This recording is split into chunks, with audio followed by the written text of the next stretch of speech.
Boa noite, pessoal, tudo bem? Eu me chamo Raquel e quem é do meu Facebook, não digo minhas redes sociais, porque eu só tenho Facebook e Instagram, me conhece, né? Quem não é, eu tenho um canal no YouTube e eu vou estar postando algumas coisas que vieram ao meu coração, que eu entendo que seja minha missão compartilhar, porque eu acho que todo mundo vem nesse mundo com uma missão, né? E eu tenho a minha também, e por esse motivo, depois de muito tempo, relutar, de não querer, né, entrar em polêmica, porque nós estamos num tempo muito polêmico em todas as áreas, né?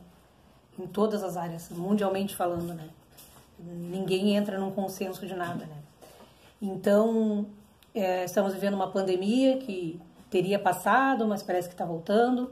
E neste tempo de pandemia eu vi o que aconteceu com muitas pessoas, até conhecidas, é que as pessoas ficaram muito mais introspectivas, mais fechadas em casa, com medo, com receio umas das outras, o que com certeza a gente compreende, principalmente eu, que perdi 3 membros da minha família, uma das pessoas mais importantes da minha família, que era meu pai, o meu tio, né, novo, de 57 anos, né, e aí também perdi a minha avó no mesmo dia que o meu pai faleceu, e a gente não sabe exatamente, né, o que aconteceu, se foi uma reação da vacina, se foi por Covid, né, acredita-se que não, mas não se sabe nada com certeza, né, exatamente um sinal desse tempo que a gente está vivendo, né, nada é certo, a gente não sabe de nada, é 100% confiável, né. Então, eu estava vendo ontem no Facebook, eu vi ontem, né, talvez algumas pessoas viram antes, mas eu vi ontem o Mark Zuckerberg, que é ele, né, que criou o Facebook, e tinha uma postagem assim dizendo meta, né, e aquele símbolozinho que parece do infinito, mas não é, eu acho que é outra coisa, dizendo que era um novo Facebook, né.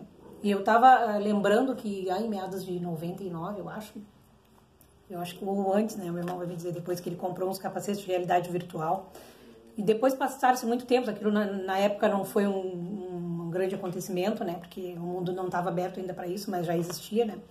E depois de um bom tempo, né, começaram a surgir séries nessa área, né, como Matrix e outras mais que eu não conheço porque eu não vejo muito mesmo, né, mas eu vejo o pessoal comentando que tem muitas séries que são semelhantes ao que está acontecendo.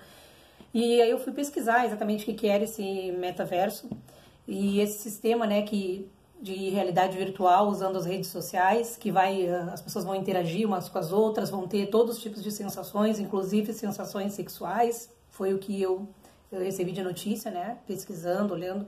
Elas vão poder se relacionar ali de várias formas, ter reuniões, tudo como já está sendo feito um pouco assim, né? Através de videochamada e tal, mas vai ser algo muito mais real.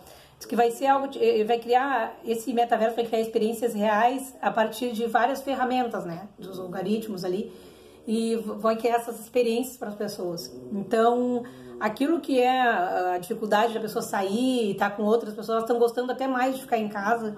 E isso aí, eu passei por isso, né? De às vezes estar em casa, passar mais tempo em casa e querer ficar em casa, né?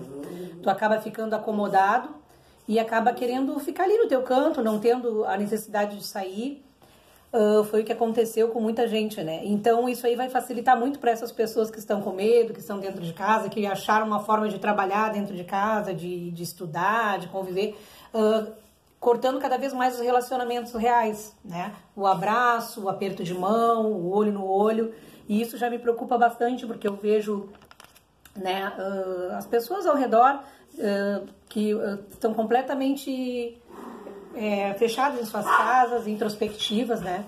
Então, o que eu tenho para dizer é assim, gente, olha, muito cuidado, porque a gente tem visto todo tipo de pessoas, então, como eu tô falando, não estou falando de religião aqui, mas as pessoas têm se perdido de várias formas na internet, e com essa realidade virtual, os relacionamentos vão ficar muito mais reais, entre aspas, né, através da internet.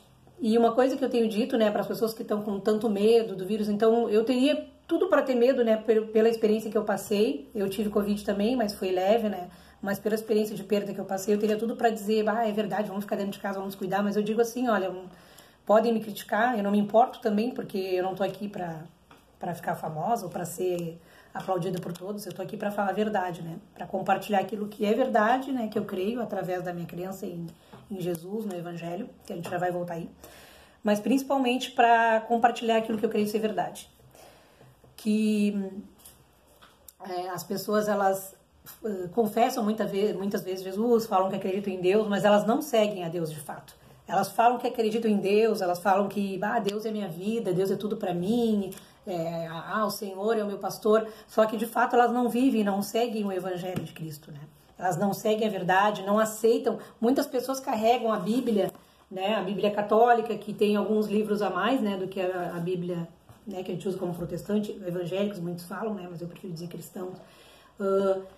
E falam da Bíblia, pegam um versículo, mas a Bíblia toda ela se completa de capa a capa, do início ao fim, de Gênesis a Apocalipse, ela tem que se completar. Ela tem que uma parte confirmar a outra, né? Um versículo responder o outro. Então, as pessoas, é muito fácil pegar um versículo só e se basear nele. Mas Jesus mandou amar todas as pessoas.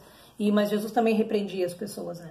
Então, o que eu quero dizer é que nós estamos entrando num novo tempo, numa nova era, e isso não é coisa de, né, como dizem, mania de perseguição, religiosidade, ou sei lá, tem um nome aí que me fugiu que falam. Mas eu tô falando de algo real que está sendo... Só que tem pessoas que elas estão cegas, elas não conseguem enxergar o que está acontecendo. Elas não conseguem enxergar que nós não estamos mais, que existe um tempo onde foi um divisor de água, o Covid, né? O antes da Covid e o pós-Covid, né? Depois que surgiu a doença, o que está acontecendo, como nós estamos nos comportando, como o mundo está se comportando, porque se tu for ver, a gente vamos falar de política, esquerda, direita, mas assim, nós não estamos falando de um país, nós estamos falando do mundo todo, de todas as nações. Olha o que está acontecendo, se tu acompanhar a geopolítica, se tu pesquisar ou assistir o noticiário, não precisa ser um estudioso, intelectual, mas qualquer pessoa que assista e esteja informada, vai perceber que essa crise é mundial, ela não é uma crise apenas num país ou em outro, nos países mais pobres, é uma crise global. E há muito interesse por trás disso, né? Há muito interesse financeiro por trás disso, interesses de poder, e também a nível mundial, não é só aqui no Brasil, né? Então, é o que eu tenho para dizer, né? Eu vou ler aqui uma palavra, né? Eu creio na Bíblia, e como eu falei, tem muitas pessoas aqui que são espíritas, que são católicas, que são até budistas, mas e confessam, falam de Deus, de Jesus, mas eu digo assim, Deus, Jesus, não é uma religião, Jesus é uma pessoa viva, né? É uma pessoa viva. E ele fala conosco, e ele deixou a palavra dele como um guia, né? Para que nós possamos encontrar as respostas para tudo que sobrevém sobre nós, sobrevém sobre esses dias. Então a palavra que eu quero deixar é em 2 João, deixa eu ver se eu deixei marcado aqui, no capítulo 1, versículo 9, diz assim: todo aquele que prevarica e não persevera na doutrina de Cristo não tem a Deus. Quem persevera na doutrina de Cristo, esse tem tanto o Pai como o Filho. Se alguém vem ter convosco e não traz esta doutrina, não o recebais em casa, nem tampouco o saudeis, porque quem o saúda tem parte nas suas más obras.